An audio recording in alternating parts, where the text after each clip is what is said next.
여기는 이촌역 2번 출구예요. 오늘 용산 가족공원에 가가지고 거리의 철학자를 찾아가지고 또 헤매도록 하겠습니다.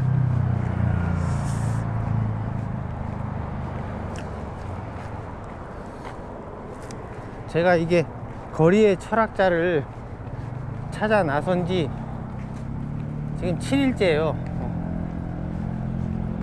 근데 성공한 거는 딱 한 번밖에 없어요. 여의도 갔을 때. 그때는 또 너무 성공해가지고 6명이나 성공해가지고 아주 편집하는데 애를 먹었는데, 오늘도 이게 성공할 가능성은 별로 없죠. 그래서 여기 재작년에 한번 와서 방송했었는데 2년 만에 왔어요. 저번주에 보남해공원 갔었는데 허탕치고 신비주의에 대해서 땜빵으로 얘기했는데 그때 좀 불충분하게 얘기한 것 같아가지고 좀 더 자세히 얘기하자면, 그때 신비주의가 간단히 요약하면은 이제 자신을 아는 것이고 믿는 것이고 스스로를 구원하는 것이다 라고 했는데, 여기가 국립중앙박물관이고요. 용산 가족공원 가서 할 거예요. 일로 가면 되는구나. 맞다. 여기 일로 들어가면 돼요. 2년 만에 오니까 헷갈리네.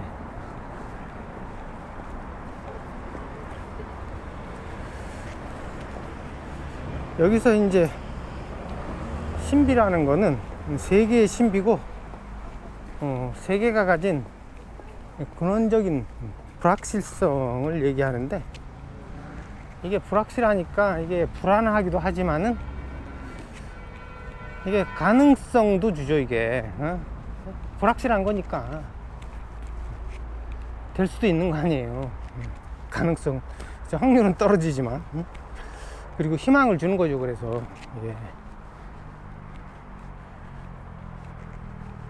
몇 가지 이제 전 시간에 얘기했는데, 그럼 그게 뭐냐, 그게 어떻다는 거냐, 혹세무민하는 말이 아니냐, 그게 무슨 실제적인 게 있느냐, 이렇게 이제 묻는 사람이 있을 거예요. 근데 이게 좀 허무맹랑한 말 같지만은 이게 실제적인 힘이 두 가지나 돼요. 그 중에 한 가지가 이제 신비가 가진 이 불확실성의 힘이라는 게 있어요.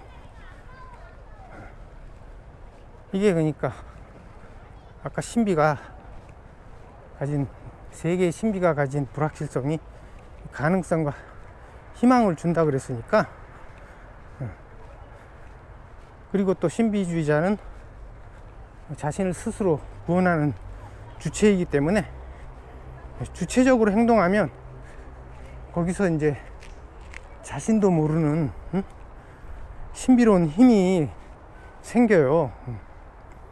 저도 그것을 이제 경험했다고, 전에 재작년에 어디 갔을 때인가, 그때 수원 하성에 가서 방송할 때 한번 얘기했으니까 거기 자세한 내용은 거기 가서 그때 영상을 참조하시기 바라고.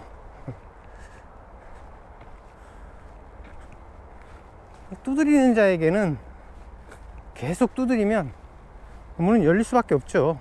언젠가는 열리는 거 아니에요. 계속 두드리면, 계속 두드릴 수 있으면은 문은 언젠가 열리는 거죠. 그래서 전에 파울로 코엘료가 연금술사라는 책을 낼 때 그 선전하는 카피가 간절히 원하면 온 우주가 돕는다, 이 말이죠. 이게 이제 불확실성이 주는 신비로운 힘이에요. 여기 호수가 있네. 근데 물이 지저분하다. 그리고 두 번째 힘이 창조의 힘이라고 할 수 있어요. 불확실성을 불확실성의 힘으로 극복하려는 거는 이게 수동적이에요. 그냥 감나무 밑에서 감이 떨어지길 기다리는 거하고 비슷하고, 이거를 능동적으로 극복하는 힘이 있어요. 능동적으로 극복하는 힘이 있는데, 그게 바로 이제 창조의 힘이란 거죠. 그러니까 신비주의는 이게 주체적이고 능동적인 면이 있기 때문에 창조의 능력을 보일 수가 있는 거죠. 뭐 인간이 창조 능력이 있다는 건 뭐 그 인정 안 하면 안 되죠. 소수이긴 하지만 이 창조적인 능력을 보는 사람들이 있죠. 그런 사람들이 많죠. 그러니까 이 창조의 힘은 뭐 스스로 창조하기 때문에 스스로 자기가 알고 있는 힘이죠. 불확실성의 힘은 감나무 밑에서 감 떨어지길 기다리는 그런 자기도 알 수 없는 힘이지만, 이거는 스스로 지가 계획하고 다 계획이 있는 거죠, 이게. 그렇기 때문에 스스로 아는 힘이고, 그래서 그런 창조의 힘으로 인간이 지구 표면을 다 뒤집어 버렸죠. 다 바꿔 버렸죠. 뭐 신화에 나오는 종교에 나오는 어느 신보다 그냥 천지 개벽을 한 거죠. 사실 이게 천지 창조를 한 셈이에요. 지금 지구 상태를 보면 인간이 새로 신이 태초에 천지를 창조한 거를 다 뒤바꿔 버렸잖아요. 이게 더 태초의 창조보다 더 위력적인 힘이라고도 볼 수 있죠. 이런 힘이 실제적으로 있다는 거를 뭐 굳이 증명할 필요가 없죠. 다 이게 드러난 거고 다 인정해야 되는 힘이죠.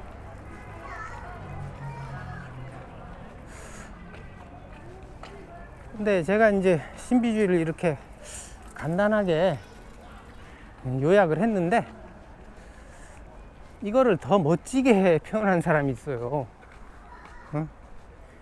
이게 전에 옛날에 그 인디안 철학을 한번 말한 게 있는데,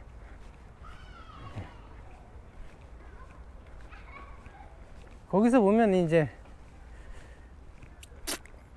그 샤이엔족 불계란 인디안이 있었어요. 그 사람이 얘기하기를, 우리는 불인동시의 꿈이다. 우리는 이 어머니 대지 위에 나타난 우주의 육체적 표현이다. 우리는 이곳에 경험하기 위해 왔다. 우리는 수백만 번의 계절 속의 손짓 하나, 수백만 번의 태양 속의 눈짓 하나다. 거의 뭐 이 시와 같은 말인데, 여기에 신비주의의 핵심이 많이 들어가 있어요.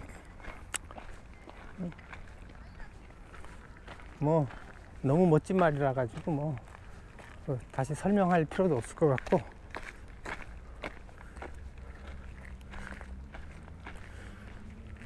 여기서 보면 이제 삶이란 게 경험하는 것이고 진리가 목적이 아니죠. 우리는 살면서 경험해 가면서 또한 창조하는 삶을 살고 있죠. 이게 비유하자면 게임하고 같아요. 게임은 그 게임을 하는데 의의가 있는 거지 꼭 높은 점수를 올려야 되는 건 아니죠. 말렙이 아니라고 게임 안 하는 거 아니잖아요. 그러니까 이게 진리를 추구한다는 게, 이게 그런 사람들이 주로 빠지는 오류가 현명하지 않으면 찌그러져 있어라, 이런 논리를 피고 있죠. 그러면서 이게 진리니까 진리를 따라라. 소크라테스의 철학을 이제 간단하게 표현하면은 현명한 사람에게 복종하라, 이렇게 요약을 할 수 있는데, 근데 이 말은 이게 단순히 복종만 하는 게 아니라 노예가 되란 말이고, 사실상 죽으란 얘기죠. 응? 이런 소크라테스적 전통을 이어받아 가지고 그의 철학이 뭐 진리니 존재니 이런 걸 따지는데, 근데 이런 철학들은 사실은 이게 정치적인 음모를 가진 철학들이죠.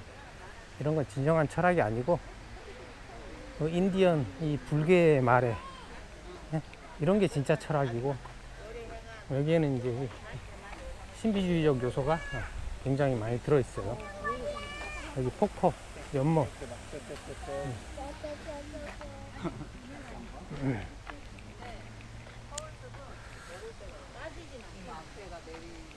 요즘 보면은 그 유발 하라리 같은 자들이 호모 데우스라 그러면서 인간이 이제 신이 된다고 하는데,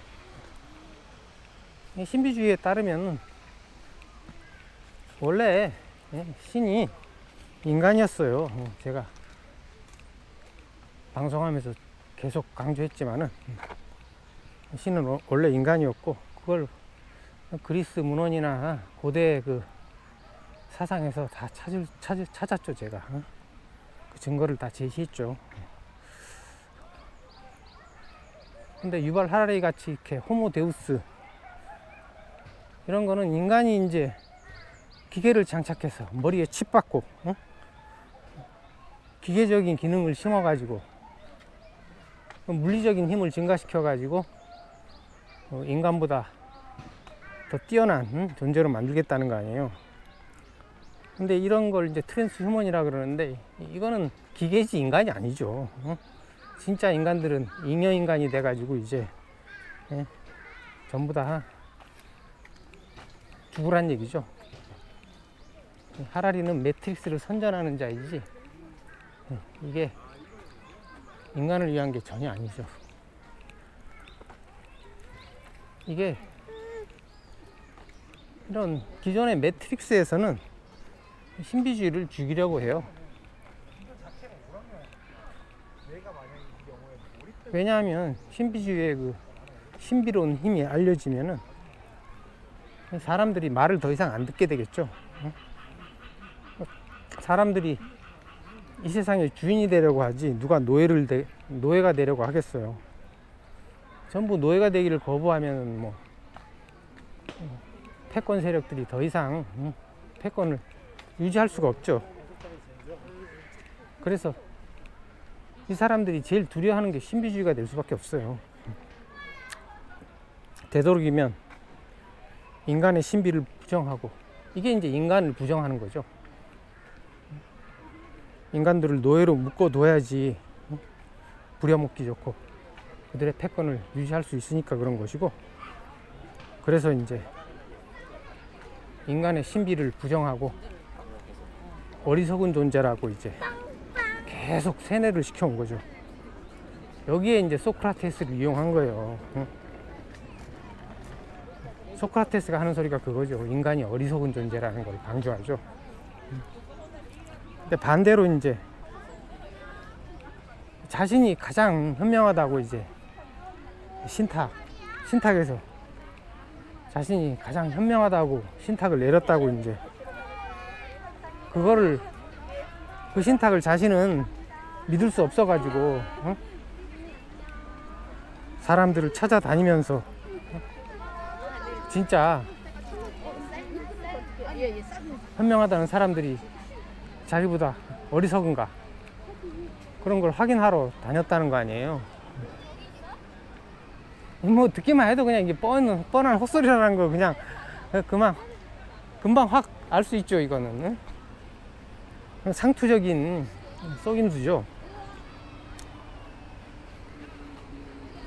그 당시에 그 고대 2500년 전에 신탁을 확인한다는 것은 신성모독이죠. 그 사람을 이제 소크라테스는 무신론자라고 봐야 되는데, 재판에서는 이제 소크라테스가 무신론자가 아니라고 항변을 하는데 말이 안 되는 거죠. 당시 그 힐랍 사회의 법이나 도덕에서 봤을 때는 그 소크라테스는 용서할 수 없는 자가 분명해요. 그래서 이 신탁도 사실은 카이레폰의 신탁이라 그러는데 분명히 조작한 거고,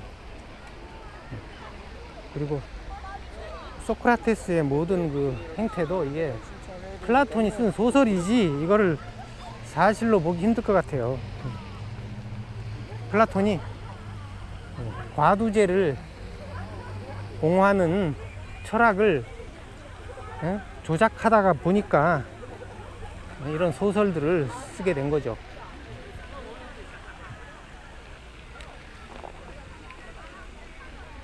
소크라테스는 인간들이 어리석다는 것을 보여주기 위해서 신탁을 조작하고, 그러다 보니까 그게 철학이 됐다고 개구라를 치는데,